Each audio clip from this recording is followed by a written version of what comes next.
ಇವತ್ತು ಬಳ್ಳಾರಿ ಜಿಲ್ಲೆ S P Pavan ನೆಜ್ಜೂರ್ ಅವರನ್ನು ಕಾಂಗ್ರೆಸ್ ಸರ್ಕಾರ ಇಮಿಡಿಯೇಟಾಗಿ ಸಸ್ಪೆಂಡ್ ಮಾಡ್ತಾರೆ.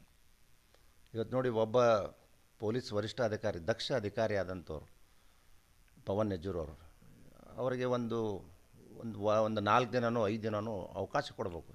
ಈ ಥರ ಘಟನೆ ಆದಾಗ ಜಾಯ್ನ್ ಆಗಿ ಅವರು 2-3 ತಾಸು ಆಗಿಲ್ಲ, ಅಷ್ಟರೊಳಗೆ ಈ ಘಟನೆ ಆಗುತ್ತೆ. ಉಳ್ಕಿದ ಲೋಕಲ್ ಅಧಿಕಾರಿಗಳು, ಡಿ ಎಸ್ ಪಿ ಇರ್ಬೋದು, C P I, P S I, ಸಾಕಷ್ಟು ಪೊಲೀಸ್ ಡಿಪಾರ್ಟ್ಮೆಂಟ್ದವರು ಅಲ್ಲಿ ಇದ್ದರು. ಅವ್ರು ಏನು ಮಾಡಿದರು?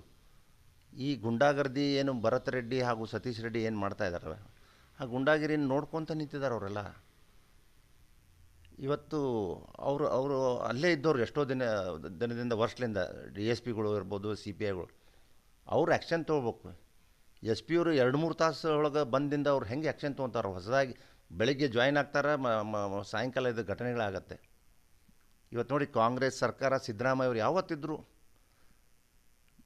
ಇವತ್ತು ಇದು ತುಳಿಯೋದೇ ಒಂದೇ ಒಂದು ಜಾತಿಗೆ ತುಷ್ಟೀಕರಣ ಮಾಡ್ಕೊತ ಬಂದಿದ್ದಾರೆ ಸಿದ್ದರಾಮಯ್ಯ.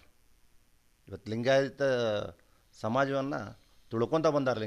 ಎಂದೂ ಸಿದ್ದರಾಮಯ್ಯವರು ಲಿಂಗಾಯತ ಸಮಾಜನ ಎಂದೂ ಎತ್ತಿಡಿಯಲ್ಲ, ಅವರು ತುಳ್ಕೊತ ಬಂದಾರೆ. ಇವತ್ತು ನಾನು ಎಸ್ ಪಿ ಪವನ್ ನೆಜ್ಜೂರ್ ಅವರ ಒಂದು ಏನು ಸಸ್ಪೆಂಡ್ ಮಾಡಿದಾರಲ್ಲ, ಅದನ್ನು ಹಿಂದೆ ತೊಗೋಬೇಕು.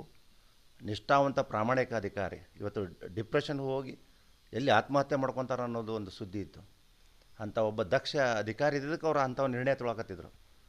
ಆ ದೇವರು ಇದರಿಂದ ಕೃಪೆಯಿಂದ ಅವರು ಅಂಥ ಒಂದು ಇದಕ್ಕೆ ಹೋಗಿಲ್ಲ ಅವರು. ಆದ್ದರಿಂದ ಅಂಥ ದಕ್ಷ ಅಧಿಕಾರಿ ಸಸ್ಪೆಂಡನ್ನು, ಪವನ್ ನೆಜ್ಜೂರ್ ಅವರ ಸಸ್ಪೆಂಡನ್ನು ಇಮಿಡಿಯೇಟ್ ಸರ್ಕಾರ ಹಿಂದೆ ತೊಗೋಬೇಕು ಅಂತ ನಾನು ಸರ್ಕಾರವನ್ನು ಒತ್ತಾಯಿಸ್ತೇನೆ.